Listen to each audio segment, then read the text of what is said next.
बरोथनी एकादशी को बैसाख कृष्ण एकादशी भी कहते हैं। जैसा कि आपने थंबनेल में देखा, सभी प्रकार के पापों से कैसे नाश हो और जीवन में हर समय खुशियां मिलती रहे, इसके क्या है उपाय।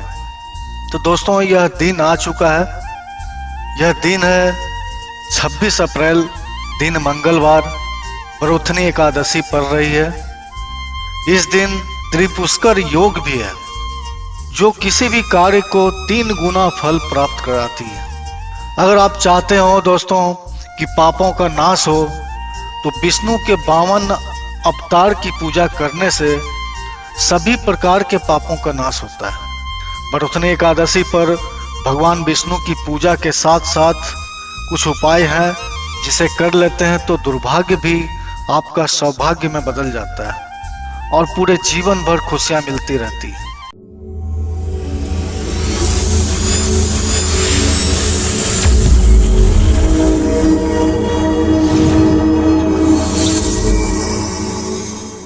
तो चलिए दोस्तों, जानते हैं इसके उपाय क्या हैं और बरोथनी एकादशी किस समय से और कितने बजे से चल रही है और किस दिन इस व्रत को किया जाए।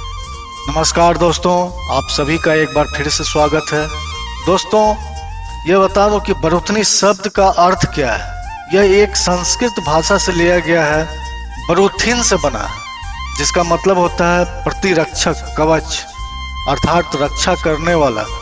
इस एकादशी का व्रत करने से भगवान विष्णु अपने भक्तों पर हर तरह से रक्षा करते हैं और सुख समृद्धि दिलाते हैं। पंचांग के अनुसार बैसाख कृष्ण एकादशी तिथि 25 अप्रैल, दिन सोमवार को रात्रि 1:35 पर शुरू हो रही है। यह तिथि 26 अप्रैल, दिन मंगलवार, रात्रि 12:45 तक रहेगी। अर्थात हम लोग जो पूजा पाठ कर रहे हैं वह सूर्योदय जिस दिन चढ़ेगी उस दिन से पकड़ा जाएगा।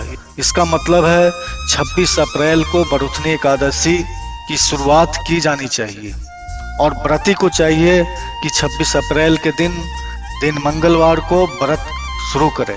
इस दिन का सबसे शुभ समय है 11:52 से शुरू हो रहा है, जो दोपहर 12:44 तक रहेगी, अर्थात जिसे अभिजीत मुहूर्त भी कहते हैं। इस समय का मंत्र जाप बहुत ही फायदाकारक है दोस्तों। आइए चलिए जानते हैं कैसे पापों से मुक्ति मिले और क्या है वह राज जो पूरे जीवन भर खुशियां दिलाएगी।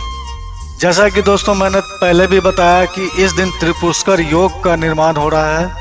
ज्योतिषों की अगर माने तो इस दिन दान और पुण्य कई गुना फल प्राप्त कराता है। कहा जाता है कि जिस तरह सूर्योदय के ग्रहण के समय में लोगों को फल मिलता है, उसी प्रकार इस त्रिपुष्कर योग में भगवान विष्णु की पूजा पाठ से फल मिलता है। पुराणों के अनुसार इस व्रत को करने से व्यक्ति के सभी कष्टों से मुक्ति मिलती है। व्यक्ति के लिए स्वर्ग का मार्ग खुलता है। सूर्य ग्रहण के समय दान करने से जो फल प्राप्त होता है, वही फल इस व्रत को करने से प्राप्त होता है। इस व्रत को करने से मनुष्य लोक और परलोक दोनों में ही सुख पाता है और अंत समय जब आता है तो वह स्वर्ग को जाता है। दोस्तों, सबसे पहले बरोथनी एकादशी का व्रत रखना है। इस दिन कांसे के बर्तन में भोजन न करें, साथ ही मांस, मछली और मसूर की दाल, चना और कद्दू की सब्जी का सेवन न करें। वहीं जो लोग व्रती हैं वे लोग जुआ न खेलें, रात को सोना नहीं चाहिए, सारा समय भगवान के मंत्र जाप, भजन कीर्तन में लगाना चाहिए।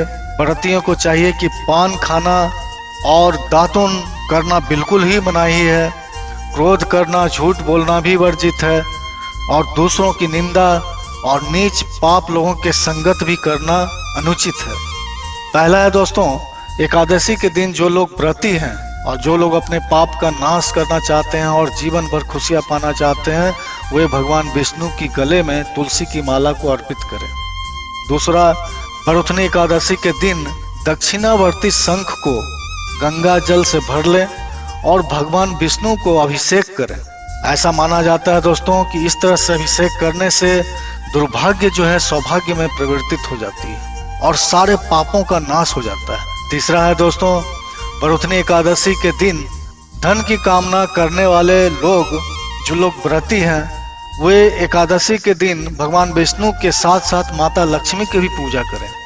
चौथा है दोस्तों, बरुथनी एकादशी के दिन पीपल के पेड़ में जल डालना ना भूलें।